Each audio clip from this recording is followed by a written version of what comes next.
It's early morning on the 13th of June, 1944, at an anti-aircraft battery in the district of Woolwich, London. The men pass their time by a water tanker, telling stories, trying to keep awake. It's been 2 weeks since the last air raid, and a week since the last time the sirens had screamed their dreadful warning, coinciding with the Allied landings on Normandy. But they weren't foolish enough to rest easy. They'd been warned by their superiors that the Germans planned to get revenge with a new and novel weapon. Suddenly, the air raid sirens come to life, pulling the men out of their discussion. They run for their posts and man a 40mm Bofors anti-air gun. Before their eyes, there's a strange sight. Not the sweeping searchlights illuminating the clouds for a swarm of bombers, but instead, all focus on a single, fast-approaching spot in the sky. The gunner prepares his aim and opens fire. The rhythmic bangs of the gun come to life as the mysterious enemy dashes overhead at astonishing speeds, sweeping the landscape with a deep and deafening buzz. The gunner turns the weapon as fast as he can, but the strange machine outruns him, and he scores no hits. The men watch astonished as it flies away. The light of its fire-spitting engine are obvious to see. One of the soldiers exclaims, "Take in, it's on fire!" But he was wrong. The machine continues on its path towards central London, untouched by the harassment from the anti-air weapons. Then the engine cuts, and the land is shrouded in chilling silence. Moments later, an explosion is heard in the distance. The machine struck on Grove Road, just 2 kilometers from the Tower of London. It's a weapon unlike anything seen before, flying to its target with no pilot at the controls, carrying a deadly warhead and launched from the safety of enemy territory hundreds of kilometers away.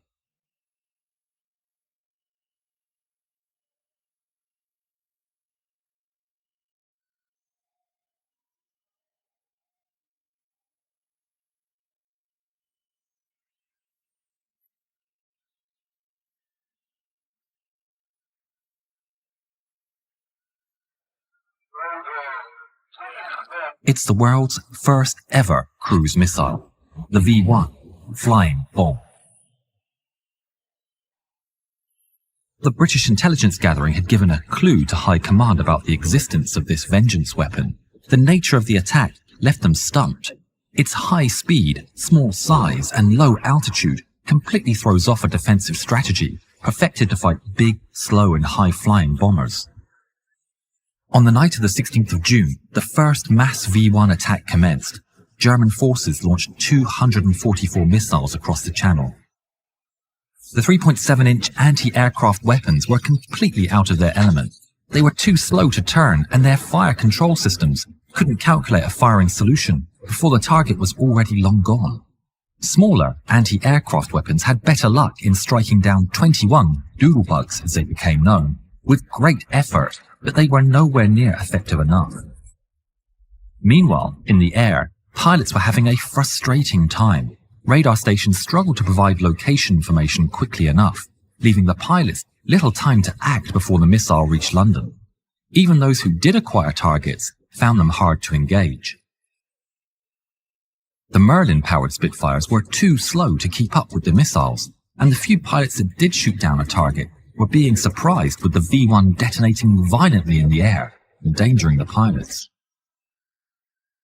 As news of this threat circulated in the radio, pilots were forced to fire from further away, making the shot even harder and the window of opportunity even smaller.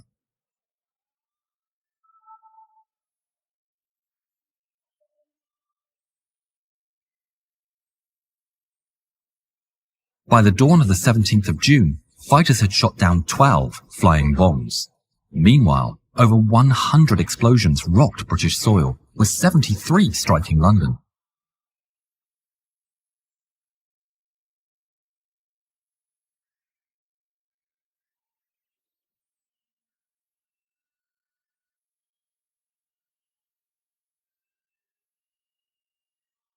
Immediately, the Royal Air Force got to work. This could not happen again. The entire strategy was reworked, and multiple new inventions were green-lit. retrofits to AA guns for faster traverse, new rules of engagement, better communication channels for radar, barrage balloons, and much more. They were all tested and deployed in record time. But the most important piece of the puzzle was the fighters. Fighters capable of keeping up with the flying bombs in numbers large enough to keep a constant presence in the sky, ready to repel any and all attacks. Immediately, several squadrons armed with the fastest fighters already in service were summoned to the area between Pas-de-Calais and London. These forces included Mosquitoes, Hawker Tempests, Hurricanes and more. Anything and everything that stood half a chance was brought forward. One aircraft in particular stood out. The Griffin-powered Supermarine Spitfire Mark 14. It was a modification of the iconic aircraft that had the equally iconic Merlin engine swapped for a much more powerful and complex Griffin engine with a top speed of 718 kilometers an hour and keeping the excellent maneuverability of the famous fighter. It promised to be exactly the weapon they needed. Among the units assigned the task for interception stationed to the squadron is Australian national Field Officer Kenneth Roy Collier, equipped with the famous Spitfire Mark 14. Collier is on a patrol of England's south coast, which he later described as rather dull. He'd already taken down a flying bomb earlier in the evening, so his ammunition was running low. He's thinking about returning to base when he takes another look towards the coast and spots another V1 flying in over the shore. He knows he's got hardly any ammunition, but with no other real option, he turns his trusty Spit towards the incoming target. He tracks the V1 carefully as he prepares to attack. He's only going to have one shot at this. He takes a deep breath and dives. His Spitfire rapidly picks up speed as he comes in fast from above, the cigar-shaped bomb drifting into his crosshairs. Collier pulls the trigger. It's a short burst as the target grows in his sights, but he witnesses all of his bullets fall short. Rapidly getting too close for comfort, he readjusts and fires again. His cannons unleash the last of the ammunition reserves in a desperate last shot. The bullets fly true and on target, and they strike the bomb's metal fuselage. But nothing happens. Collier can't believe his eyes as the flying bomb continues on its path, undisturbed. He voices his disappointment into the void as he pulls up alongside the V1. With no ammunition, he can do nothing but watch as the bomb trundles onward, steady and unobstructed. He would later state, "It gave me a feeling of powerlessness to sit there watching it travel on and not be able to stop it." He keeps watching it for a while, observing every detail. He attempts to read the German writing on the body, but he can't understand it. The tail section of the bomb catches his eye as he spots the elevators and rudder wiggling non-stop, the gyro constantly adjusting to keep the machine on target. It's then when he gets an idea. Carefully, he maneuvers his Spitfire's wing underneath the wing of the bomb, moving slowly but surely. He's laser focused on the distance separating them, being exceptionally careful, as a mid-air collision would likely leave nothing of him and the plane. But then he realizes the bomb's wing is shining red. Instinctively, he pulls away from the strange sight, part of his mind fearing the bomb might be red hot. But almost immediately afterwards, he realizes the red shine had come from a navigation light on the tip of his own wing. Calming down and feeling a little foolish, he once again maneuvers his Spitfire until the V1's wing gently comes into contact with his own. Collier's heart skips a beat halfway, expecting it to detonate upon contact, but nothing happens. Gently, he tilts up his wing, twisting the bomb in the air until it slides right off. But to Collier's disappointment, the V1 immediately straightens itself out and continues on its flight. But Collier isn't ready to give up. He knows gyroscopes. He knows that if he can get it deviated enough, the gyro will fail. He only needs to do it harder.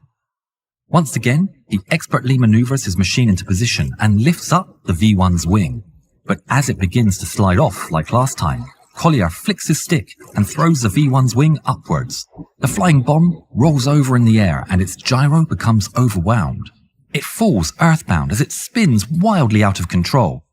Collier looks at it go until it impacts in an empty field and detonates with a breathtaking shockwave, sweeping the landscape. He would later state, "I felt absolutely jubilant and a bit staggered.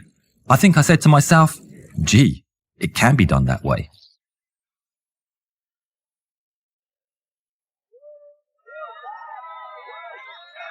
Collier's exploits would gain local fame as the madman who tipped a bomb.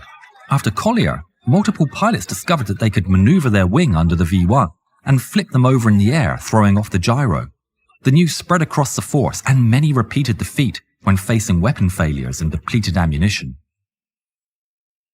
The V1 defense campaign also saw the introduction of the first Allied jet fighter, the Gloucester Meteor.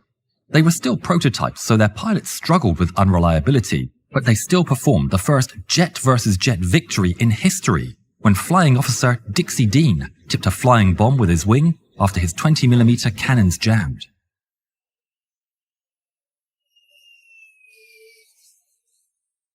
Just 2 months after the introduction of the V1, the launch sites in Pas-de-Calais were systematically captured by the advancing Allied forces, greatly reducing the frequency of V1 attacks towards London.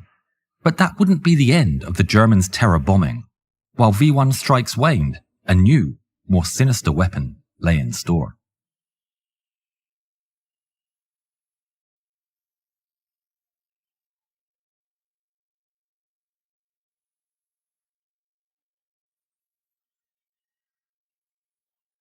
Get into the action of War Thunder now by clicking the link in the description. You'll receive a large free bonus pack with multiple premium vehicles, a premium account, boosters, and much more. Don't miss out on the ultimate gaming experience. Play War Thunder today.